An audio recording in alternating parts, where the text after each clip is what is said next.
In a fog-covered village by the sea there lived an old watchmaker named Sora. He spent his days alone, repairing clocks no one brought him, and his nights listening to waves crash against the shore. Villagers called him the Silent One, but not unkindly. They thought he preferred solitude.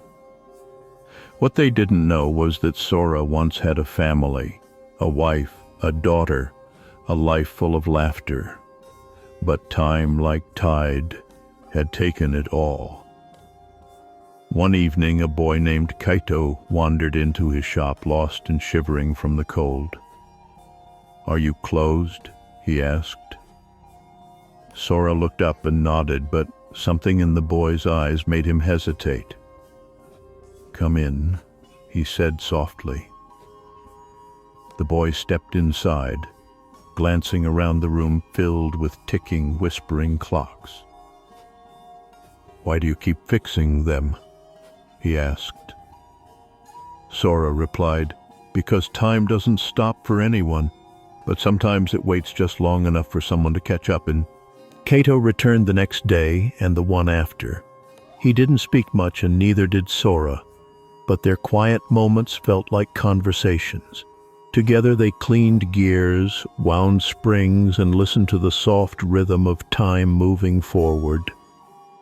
One afternoon, as shadows stretched across the wooden floor, Kaito finally asked, "Don't you ever feel lonely?" Sora looked up, thoughtful.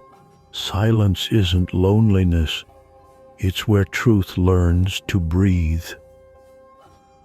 Kaito frowned. "At home, silence is just shouting that already happened." Sora didn't argue. He handed the boy a broken pocket watch. "Fix this," he said, "but don't rush it." Kaito studied the tiny parts, hands shaking slightly. Hours passed. He didn't notice. When he looked up, the shop felt warmer somehow. The silence no longer felt empty. It felt full. And that night, for the first time in weeks, Kaito didn't dread going home. He understood now. Quiet can hold you if you let it. Days passed. Winter settled in. Sora gave Kaito finer tasks, aligning gears, polishing glass, replacing broken hands. The boy's silence grew more intentional, like he was learning to listen. One evening, as snow fell quietly outside, Kaito stared at a photo tucked behind Sora's workbench. "Do you miss them?" he asked. Sora didn't need to ask who. He simply nodded. "Every day." The room held still. "How do you live with that kind of missing?" Kaito asked. Sora opened a drawer, revealing a small watch, still ticking. Because love doesn't leave. It changes form. It becomes memory. It becomes motion. Kaito stared at the moving hands. "So you keep fixing time to stay close to them?" Sora smiled faintly. "I fix time to stay present with myself." That night, as they locked the shop, Kaito didn't say goodbye. He just looked back once, and for the first time, felt seen, without saying a word. If this story makes you feel understood, subscribe and ring the bell. Some silences are worth listening to. Kaito returned every day, even as snow deepened and winds turned sharp. The village grew quiet, but inside the watch shop time kept moving, softly, kindly. Sora handed him an old watch one morning. It hadn't ticked in decades. "This belonged to someone who forgot how to wait," he said. Kaito turned it over gently. "What happened to them?" Sora hesitated. "They left before silence could speak." Kaito frowned. "What does silence say?" Sora smiled. "Depends if you're willing to hear it." For days, Kaito worked on the watch. It refused to tick. He checked every piece, cleaned every corner. Nothing. Frustrated, he nearly gave up. But one night, he held it close to his ear and heard it hum, just once, just enough. Sometimes things don't need to shout to be alive. He looked at Sora, who was watching quietly. "It's not broken," the boy whispered. "No," Sora said. "It was just waiting for someone to listen long enough."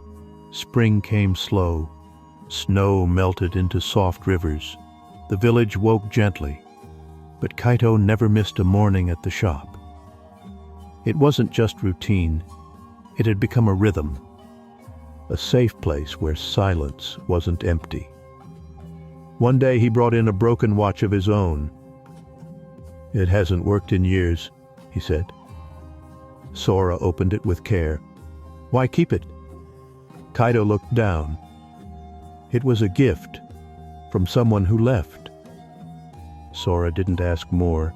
He just studied the cracked glass, the silent gears. "Sometimes we hold on," he said, "not because things still work, but because we're not ready to let go of what they meant." Kaito nodded slowly. The watch wasn't ticking, but it wasn't meaningless either. He began to clean it gently, as if honoring the story inside. Hours passed. Outside, birds returned to the trees. Inside, something small and warm began to stir in Kaito, a sense that maybe, just maybe, he wasn't as alone as he once believed. As the days grew longer, Kaito stayed later. He swept the floors, wound the clocks, and sometimes just sat beside Sora, sharing the kind of silence that feels like music. One afternoon, Sora handed him a small bundle wrapped in cloth. Inside was the old pocket watch, the one that had hummed only once. "It's yours now," he said. Kaito looked stunned. "But it never really worked." Sora smiled gently. "Neither did I. Not at first." They both chuckled, but something in the moment felt sacred.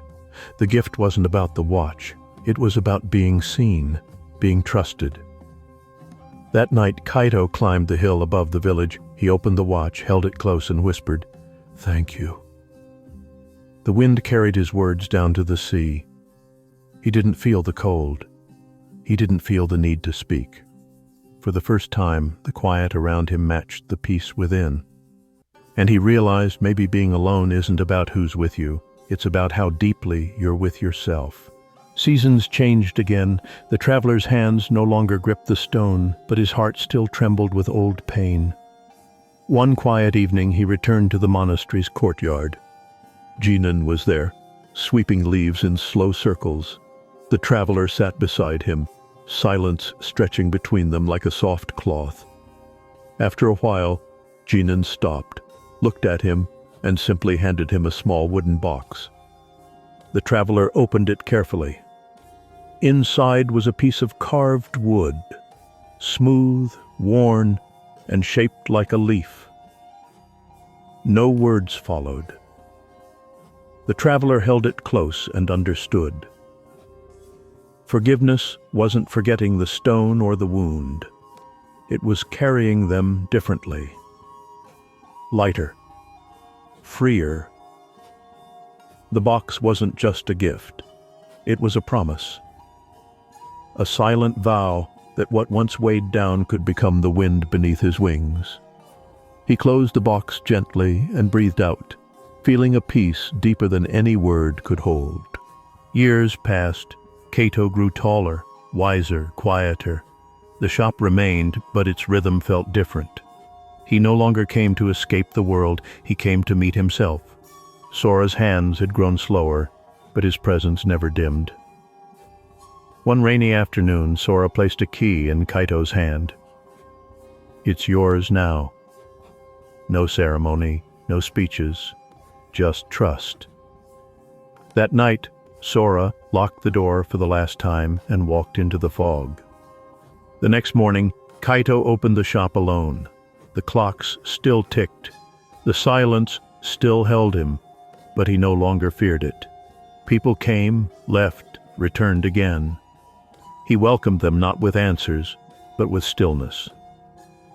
A boy once called lonely had become a keeper of time, and sometimes late at night he'd sit by the window, listen to the wind, and whisper, "I was never truly alone." The stars blinked back as if agreeing.